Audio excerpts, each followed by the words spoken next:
भक्तों जय श्री राम। एक कथा के माध्यम से आप लोगों को मैं बताने जा रहा हूँ। देखिए, ये कथा है शिव भक्त रावण की। रावण किस प्रकार से बंदी हुआ और किस प्रकार से शिवजी भगवान ने रावण को छुड़वाने की मदद की। ये विचित्र कथा है और इस कथा के माध्यम से एक कहानी बताने जा रहा हूँ। ये कथा है स्वयंभू शिव शंकर भगवान की, उनके भगत रावण की। महाशिव भक्त कहा जाता है उन्हें, रावण की, और जो कि कैद हो चुके थे और किस प्रकार से शिवजी भगवान ने रावण को छुड़वाने में मदद की उस कैद से। ये कहानी आपने, मुझे लगता है कि आपने कहानी सुनी नहीं होगी, तो आप इस कहानी को ज़रा सुनिए विष्णु पुराण के माध्यम से। ये कहानी उस वक्त की है जब रावण में शक्ति का अभिमान हो चुका था, बहुत ज़्यादा शक्तियाँ आ चुकी थी रावण में। और उसी युग में, त्रेता युग में, शस्त्रार्जुन जो कि विष्णु भक्त रहे हैं, शस्त्रार्जुन के पास क्या था? बहुत ज़्यादा ताकत थी विष्णु जी की वजह से, बहुत कई शस्त्र भावों की ताकत थी उनके पास। अब दो शक्तियाँ थी, वो मानव और दानव है। अब ये कहानी उस वक्त की है, रावण एक नदी के अंदर हाथ जोड़ करके ओम नमः शिवाय, ओम नमः शिवाय, ओम नमः शिवाय शिव शंकर का जाप कर रहे थे।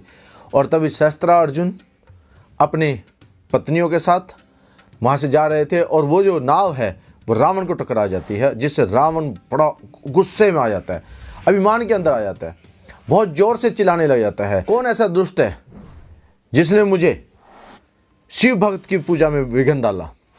वो शस्त्रार्जुन को ललकारता है, युद्ध करता है और फिर शस्त्रार्जुन उसको कैद कर लेता है।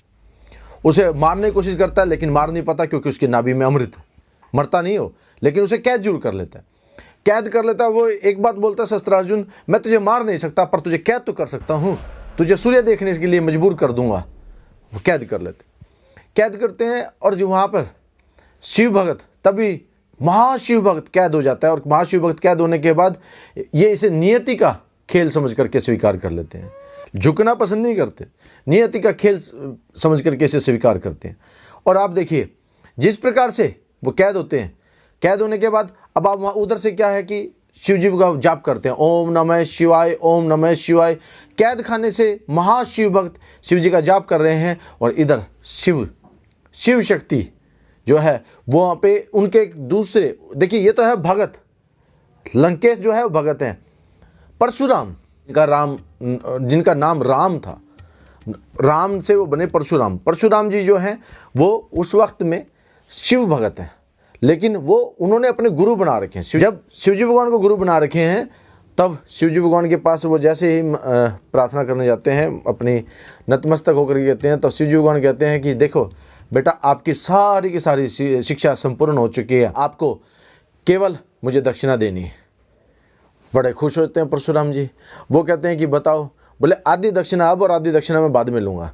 आधी दक्षिणा के रूप में वो क्या मांगते हैं कि मेरा एक शिव भक्त है जिसे आप नहीं जानते, जिसका नाम रावण है, वो ऐसे शस्त्रार्जुन के कैद खाने में है, आप वहाँ से उसे छुड़ाएं, उसे मुक्त करा दें।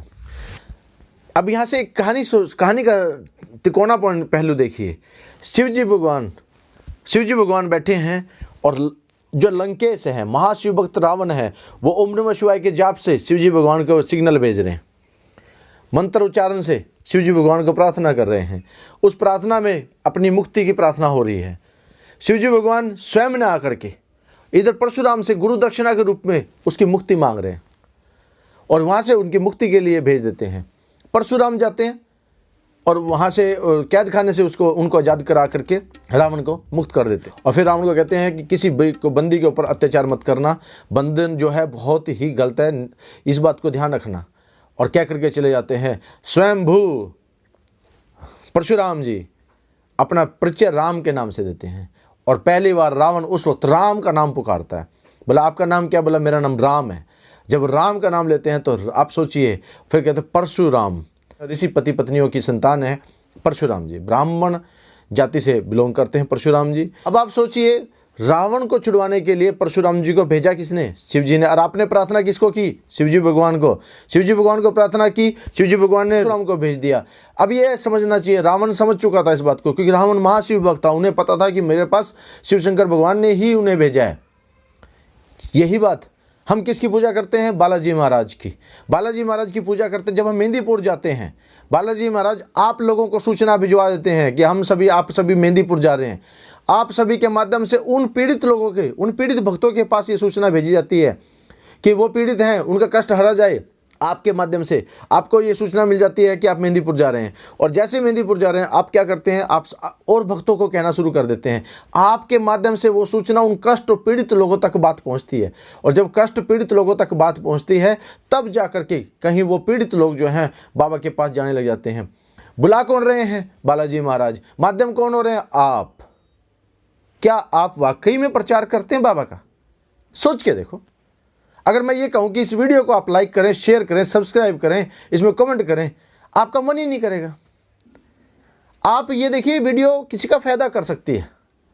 कोई मेहंदीपुर जाने के लिए जब किसी को फायदा कर सकती है, हो सकता है इस वीडियो के माध्यम से किसी का भला हो जाए। तो भक्तों, बालाजी महाराज आप सभी को पात्र चुनते हैं। मेरे को उन्होंने पात्र चुना। आज मैंने हजारों लोगों को मेहंदीपुर दरबार से जोड़ा, बाबा से दरबार से जोड़ा, और वो मेहंदीपुर बाबा के दरबार से जुड़ करके उनके कष्ट पीड़ा सब हरी गई। उनके जो भूत प्रेत की बाधा थी, करी कराई ओपरी पराई की बाधा थी, सब बाधाएं मुक्त हो चुकी हैं। अब वो सुख में जाते हैं, सेवादार बन के जाते हैं।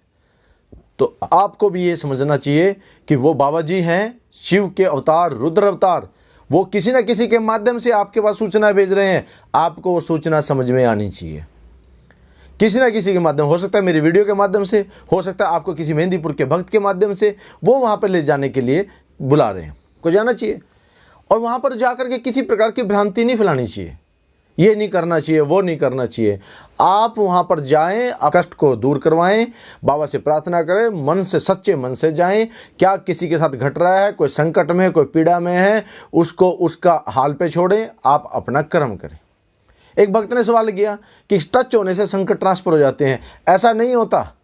ये गलतफहमियां ना फैलाएं, ये भ्रांतियां ना फैलाएं कि टच होने से संकट जो है ट्रांसफर हो जाता है, वहाँ से कुछ खिलौने नहीं खरीदे जाते, वहाँ से ये नहीं होता। कि एक भक्त ने सवाल किया कि हम सुबह से भूखे चल रहे हैं, 2 दिन हम 1500 किलोमीटर से चलेंगे, तो 1500 किलोमीटर से हम उनको कहा जाता है कुछ ना खा के चलें। खाना पीना ये तन की आवश्यकता है। ये तन चलेगा ही नहीं अगर आप इसको खान पीन सही समय पर नहीं देंगे। तन बीमार हो जाएगा। तन को आप ना छेड़ें। तन का काम तन के अनुसार करने दें। तन को चाहिए भोजन तो भोजन करने दें। जब आप पहुँचें, जब आप नहा लें, नहाने के बाद कोशिश करें, केवल चाय पान कर सकते हैं, कोशिश करें कि आप नाश्ता वगैरह ना करें। आप लाइन में लगें, अपनी अर्जी लगाएं और उसके बाद अपना कार्यक्रम आने के हाजिरी दें। हाजिरी के बाद भोजन करें, नाश्ता करें, जो मर्जी करें। लेकिन अगर आपको लगता है कि आपका शरीर अलाउड नहीं कर रहा, तो तन को पहले देखें। बाबा जी ये नहीं कहते कि आप मेरे से भूखा प्यासा आ जाओ। बाबा जी के पास तो केवल प्यार करने के लिए जाओ, केवल प्यार करने के लिए।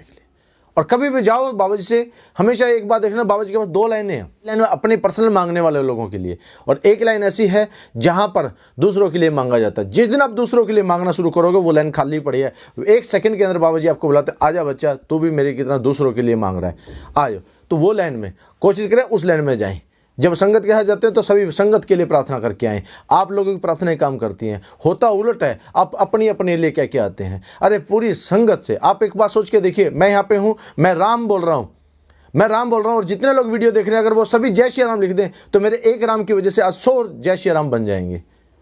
इसी प्रकार से जब आप एक के लिए मांगोगे, तो वो 100 व्यक्ति आपके लिए मांगेंगे, तो आपको 100 गुना मिल गया एक बार देने के लिए, एक बार मांगने के लिए। आप कहेंगे कि मेरी जो संगत आई हुई है, बाबा जी महाराज आपके चरणों में संगत है, सबका भला करें। और सभी संगत अगर ये बात बोल दे कि जो संगत आई है, तो आपके लिए क्या हो गया? इतने गुना हो गया। दूसरों के लिए मांगना शुरू करें। जब भी मेहंदीपुर जाएं, बाबा जी से जाएं, बाबा जी आप ठीक हो, बाबा जी बस आपका हाल चाल पूछना था। इस तरीके से जब आप करेंगे ना, तो बाबा जी प्रसन्न होते हैं। स्वार्थ के साथ ना जाएं। आप लोगों को प्रचार करें, बाबा का प्रचार करें, बाबा की महिमा का गुणगान करें, कोई भ्रांतियां ना फैलाएं। और जो भगत मेरे साथ मेहंदीपुर जाते हैं, वो ये बताएं कि क्या वहाँ पर डर लगता है? कमेंट में लिख सकते हैं, नहीं लगता ना।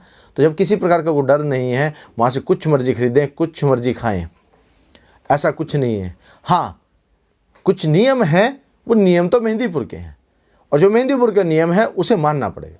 नियम है अर्जी के, अर्जी लगाओ। नियम है भोग के, भोग लगाओ। नियम है, जिसको पेशी आ रही है पेशी आ रही है, बाबा जी का काम है। जिसको आ रही है, जिसका करी कराई ऊपरी पढ़ाई है, आपकी किस्मत में बाबा जी ने बुला लिया तो किसी न किसी के माध्यम से बुला लिया। तो इस प्रकार से आप मेहंदीपुर जा सकते हैं। आशा करते हैं ये जानकारी आपको पसंद आई होगी। इस वीडियो को लाइक शेयर सब्सक्राइब जरूर करें। जय श्री राम भक्तों, जय श्री राम।